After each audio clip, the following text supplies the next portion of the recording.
நினைக்கிறீங்க முதலமைச்சர் ஆனா நீங்க சொல்லுங்க. விஜய் வந்து நின்று களத்துல நின்று தனியா வந்தேன்னா மெஜாரிட்டி கூட்டணி இல்லாம 235 பேர் 234 பேர் நிக்க வைக்கிறாரு அவருடைய கேண்டிடேட். மெஜாரிட்டி எவ்வளவு தேவைப்படுது முதலமைச்சர் ஆகுது? கிட்ட போய் நின்னவனு மாறும். சில பேருக்கலாம் பணத்தை குத்து வழியிலேயே சொல்லி போட வைக்கிறது காலம்லாம் இருக்குது. கூகுள் பேல ஜிபேல அமிச்சதுல போடுங்க சொல்ற காலம் இருக்குது. வீட்டு உள்ள கவர்ல போட்டு அது உள்ள தள்ளுவாங்க. போய் வந்து பார்த்தா பூத்து சில் போட அந்த சின்னத்துல போடுங்கன்னுவாங்க. சில அணியா இளைய தளபதி விஜய் இறங்குறாரு. அவ்வளவுதான் நான் சொல்ல முடியும். இவர் ஜெயிப்பாரா ஜெயிக்க மாட்டாரான்னு அது மக்கள் கிட்ட தான் இருக்குது. புரியுதா சொல்றது? படத்துல ஜெயிக்கலாம், அரசியல் ஜெயிக்கிறது ரொம்ப கஷ்டம்.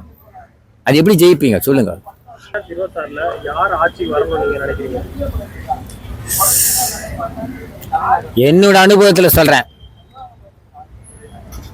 50 வருஷமா திமுக ஏடிஎம்கே தான் இன்னைக்கு வரைக்கும் இருக்குது. இனிமேல் 2026 ஆட்சி அமைக்க போது 3ஆவதா ஒருத்தர் களத்துல இருக்கிறாரு. அது முதல்ல சீமான் வந்தாரு.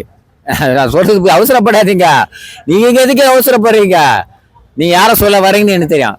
அதுக்கு அடுத்தது இன்னொன்னு சொல்லிடுறேன்.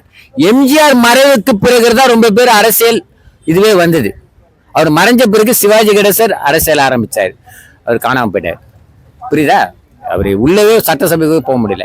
அவர் திணிக்க அவர் காங்கிரஸ் நின்றாலும் சரி எங்க நின்றாலும் அவரே வந்து ஒரு தனி கட்சி துவங்க கூட அவர் ஜெயிக்க முடியல. அதுக்கடுத்து நிறைய பேர் சரத்குமார், நிறைய பேர் டி ராஜேந்தர் எல்லாமே தொடங்கினதான். அதுக்கப்புறம் ஜெனரேஷன் மாறின பிறகு ஜெயலலிதா அம்மா, அதுல இருந்து நிறைய பேர் அரசியல் தொடங்க விஜயகாந்த். இப்படிதான் சொல்லலாம். படிப்படி 50 வருஷ வாழ்க்கை, 50 வருஷ ஓட்டு போட்டவங்க, அதாவது பேலட் ஷீட்ல முதல் கொண்டு மை வச்ச முதல் கொண்டு கவுன்சிலர் எலெக்ஷன் எம்எல்ஏ எம்பி எல்லாமே நாங்க பார்த்து வந்ததுதான். இப்ப 2026 எலெக்ஷன்ல இப்ப முட்டுக்கட்டியா வந்து திமுகவும் ஏடிஎம்கே தான் களத்துல சந்திக்கிறாங்க. இது 3ஆவது அணியா இளைய தளபதி விஜய் இறங்குறாரு. அவ்வளவுதான் நான் சொல்ல முடியும். இவர் ஜெயிப்பாரா ஜெயிக்க மாட்டாரான்னு அது மக்கள் கிட்ட தான் இருக்குது. புரியுதா சொல்றது? படத்துல ஜெயிக்கலாம், அரசியல் ஜெயிக்கிறது ரொம்ப கஷ்டம். அது எப்படி ஜெயிப்பீங்க சொல்லுங்க. லோகேஷ் கனகராஜ் ஒரு படம் எடுத்தாருன்னா விஜய் ஜெயிச்சிட்டாரு. அதே விஜய் 2026 எலெக்ஷன் நினைச்சா மக்கள் ஜெயிக்க வைக்கணும். இதுதான் என் தாய்மையான கருத்து. அது மக்கள் தான் முடிவு பண்ணணும். அது நான் சொல்லக்கூடாது. யாருமே வந்து யார் ஓட்டு போட, ரஜினிகாந்த் சொல்லுவாரா ஓட்டு போட்டு வந்து? கமலஹாசன் சொல்லுவாரா ஓட்டு போட்டு நான் இதுக்கு தான் ஓட்டு போட்டு சொல்லுவாரா? யாரும் ஓட்டு போடுறது சொல்ல மாட்டேன். உரிமை தனக்குள்ள யார் நல்லவங்க யார் கெட்டவங்கன்னு தீர்மானிக்கிறது தான். அங்க பூத்து கிட்ட போய் நின்னவனு மாறும். சில பேருக்கலாம் பணத்தை குத்து வழியிலேயே சொல்லி போட வைக்கிறது காலம்லாம் இருக்குது. கூகுள் பேல ஜிபேல அமிச்சதுல போடுங்க சொல்ற காலம் இருக்குது. வீட்டு உள்ள கவர்ல போட்டு அது உள்ள தள்ளுவாங்க. போய் வந்து பார்த்தா பூத்து சில் போட அந்த சின்னத்துல போடுங்கன்னுவாங்க. சில பேர் கற்பூரம் தொட்டு அடிச்சு சத்தியம் வாங்கிட்டு ஓட்டு வாங்குவாங்க. இவ்வளவு நான் பார்த்து வந்தாங்க. புரியுதா? சத்தியம் ஜெயிக்குதா பணம் ஜெயிக்குதா இங்க முக்கியம். நேர்மை ஜெயிக்குதா இல்ல கருப்பு பணம் ஜெயிக்குதா பார்க்கணும் எலெக்ஷன். எல்லாமே வந்து நல்லதா பண்ணாலும் எதிர்கட்சின்னு ஒண்ணு இருக்குது இல்ல. இப்ப நல்லதா பண்ணாலும் ஆளுங்கட்சி, எதிர்கட்சின்னு ஒண்ணு எடப்பாடி ஏடிஎம்கே டெய்லி வெளிநடப்பு தானே பண்ணுகிறாங்க. அங்கங்க ஆர்ப்பாட்டம் பண்ணி தானே இருக்கிறாங்க. அதுதானே அரசியல். நல்லாட்சியே பண்ணிதான் எதிர்கட்சிக்கு வேலையே இல்லையா? நல்ல ஆட்சி பண்ணிதான் தர்ணாவே நடக்குதால போராட்டம் நடத்துறவே. டிமாண்ட் இருக்கிறது தானே ஆர்ப்பாட்டம் நடக்குது. புரியுதுல? டிமாண்ட் நடக்குதுன்னு போராட்டம் நடக்குது. விலைவாசி ஏறினா தானே இது காரணம் இருக்குது. பெண்களுக்கு பாதுகாப்பு தானே போராட்டம் நடக்குது.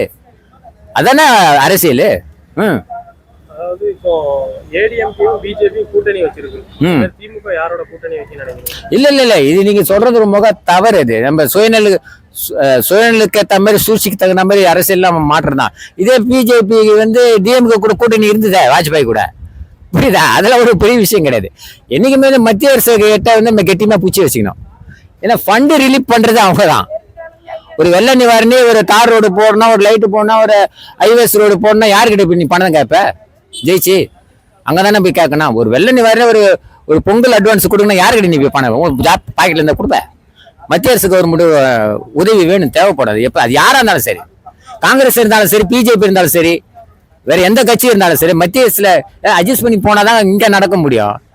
இல்லைன்னா வேற மாதிரியா மாறிடுங்க. ரைடா மாறுங்க. அதாவது விஜய் அரசியலுக்கு வராரு புதுசுன்னு சொல்றாங்க நிறைய பேர். அரசியல் எல்லாமே வந்து இது நிறைய கேட்டு புளிச்சு போச்சு. நடிகர்லாம் நாடாள முடியுமா, அவங்க முடியுமா, இவங்க முடியும். எம்ஜிஆர் ஆண்டுட்டாரு, ஜெயலலிதா அம்மா ஆண்டுட்டாங்க, தமிழ்நாட்டில் 2 நடிகர் ஆண்டுட்டாங்க. விஜயகாந்த் ஆண்டி உள்ள எதிர்க்கட்சியே போய் உட்காந்தாரு. நடிகர் தானே அவரு, எம்ஜிஆர் நடிகர் தானே, ஜெயலலிதா அம்மா நடிகர் தானே. ஆந்திரால எம்டி ராமராவ் நடிகர் இல்லையா, அவரு நாடா இல்லையா, தமிழ்நாட்டில் எம்ஜிஆர் இல்லையா, 10 தொடர்ச்சியா முதலமைச்சர் இருந்தாரு. அப்புறம் மக்கள் ஏத்துக்க அவர் தூக்கி வெளியே கழிச்சிட்டாங்களா. மக்கள் மனசுல யார் நீங்க இடம் பிடிக்கிறாங்களோ அவங்க வெற்றி பெறல. அது எம்ஜிஆர் இடம் பிடிச்சாரு, அது தக்க வச்சுக்கிற. இன்னும் அவர் யாரும் மறக்கல தான், யாரும் மறக்கல. அதனால நல்லது செஞ்சா யாரும் மறக்க மாட்டாங்க தான். விஜய் மக்கள் மனதில் இடம் பிடிப்பார்னு நினைக்கிறீங்களா? இப்பதானே நீ வந்துக்கிற, இப்பதான் வந்துக்கிற. ஒரு எலெக்ஷன் ஃபர்ஸ்ட் பாக்குறீங்க, அதுவும் மெயினான எலெக்ஷன் பாக்குறீங்க. எம்பியில கூட நீங்க நிக்க வைக்கல யாரையும். அது வெறும் 39 இடம் தான். இது 234 தொகுதி இல்ல, 234 பிளஸ் 230, 236 மாவட்டமா பிரிச்சுக்கிறாங்க. 2 மாவட்டம் எக்ஸ்ட்ரா சேர்த்துக்கிறாங்க. திருச்சி இதெல்லாம் தேனி மாவட்டத்தில் 2 சேர்த்தா 38 வருது. 234 கெப்பாசிட்டி எவ்வளவு இருக்குன்னு நினைக்கிறீங்க முதலமைச்சரானா? நீங்க சொல்லுங்க. விஜய் வந்து நின்று களத்துல நின்று தனியா வந்தேன்னா மெஜாரிட்டி கூட்டணி இல்லாம 235 பேர் 234 பேர் நிக்க வைக்கிறாரு அவருடைய கேண்டிடேட். மெஜாரிட்டி எவ்வளவு தேவைப்படுது முதலமைச்சர் ஆகுது? 119 இருந்தா போதும். ஓகேவா? முதலமைச்சர் 118 இருந்தா போதும். ஒரு சபாநாயகர் 119 இருந்தா வின்னிங் தான். எவ்வளவு பர்சன்டேஜ் இருக்குன்னு நினைக்கிறீங்க ஓட்டு விழுக்காடு? ஆமா, அவர் தனியா நின்னா. நான் கூட்டணியில் சேர்க்கல. திமுக எல்லாம் கூட்டணியில் ஜெயிச்சுதான் 44%, 43%. அதை கவுண்ட் பண்ணிக்க, அதை நோட் பண்ணிக்கோ. ஏடிஎம்கே கூட்டணி வச்சாலும் 44, 43% தான். அவங்களுக்கு விழுக்காடு ஸ்டாண்டிங்கா இருந்ததுன்னா விஜய்க்கு எவ்வளவு இருக்குன்னு நினைக்கிறீங்க? இந்த 2024 எவ்வளவு விழுக்காடு வரணும்ன்றீங்க? வருவார்னு எனக்கு இதெல்லாம் நான் சொல்ல மாட்டேன். விழுக்காடுன்னு ஒண்ணு இருக்குது. எவ்வளவு விழுக்காடு வாங்கினா டைரக்டா முதலமைச்சர் ஆகிறது. ஒரு மனதை தேர்ந்தெடுப்பாங்க டைரக்டா, எந்த ஆப்போனேட்டும் கிடையாது. இப்போ ஸ்டாலின் ஆனா ஒரு மனதை தேர்ந்தெடுப்பாங்க.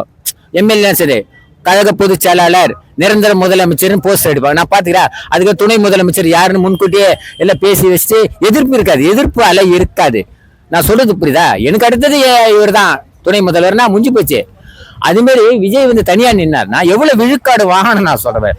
குறைஞ்சபட்சம் அவர் தனியா நின்னார்னா குறைஞ்சபட்சம் 44 விழுக்காடு கண்டிப்பா வாங்கினார்னா 40 விழுக்காடு வாங்கினார் வின்னிங் தாங்க. 25, 26 சாலிடரா வாங்கினா அதுல பாதி பிரிச்சா எதிர்கட்சியா போவாருங்க. இது எடப்பாடி எடுத்துக்காட்டு. எதிர்கட்சி 98 எம்எல்ஏ, 98 எங்க அவங்க எங்க? நான் சொல்றது புரியா? 98 எம்எல்ஏ வாங்கினாரு விஜய், எதிர்கட்சியா உட்காரலாம். 60 எம்எல்ஏ 40 எம்எல்ஏ ஜெயிச்சு போனா 3வது ரேக். அந்த கேலரிங்ல பார்த்தா தெரியும் எம்எல்ஏ எல்லாம் எப்படி இப்படி படிப்படியா வந்து முன்ன வருவாங்க. நான் சொல்றது புரியுதா?